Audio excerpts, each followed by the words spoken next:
సామాన్యుడైనటువంటి నందిగం సురేష్ ఏకంగా పార్లమెంట్ సభ్యుడయ్యాడు. ఈ దఫా అట్లాగా ఒక వ్యక్తి, ఈ వ్యక్తికి ప్రస్తుతం ఎమ్మెల్యే సీటు ఇవ్వడం అన్నటువంటి సంచలనం సృష్టిస్తుంది.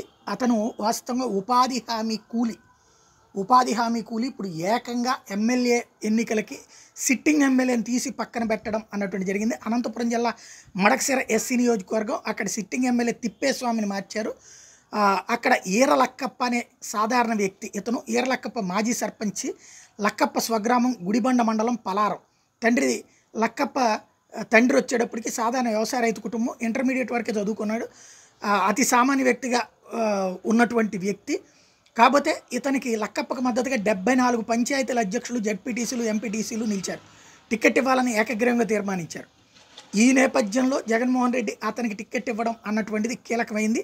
వాస్తవంగా ఏంటంటే ఇతని దగ్గర ఉన్నటువంటి స్పెషాలిటీ, నడుచుకుంటూ వెళ్తుంటాడు లక్కప్ప ఫస్ట్ నుంచి కూడా. దాదాపుగా తనకి కారు కూడా లేదంటారు. అది ఎంతవరకు వాస్తవమో తెలియదు, కానీ ఇప్పుడు ఎన్నికల ఖర్చు అంతా కూడా జగన్మోహన్ రెడ్డి పెట్టుకోవాల్సి వస్తుంది.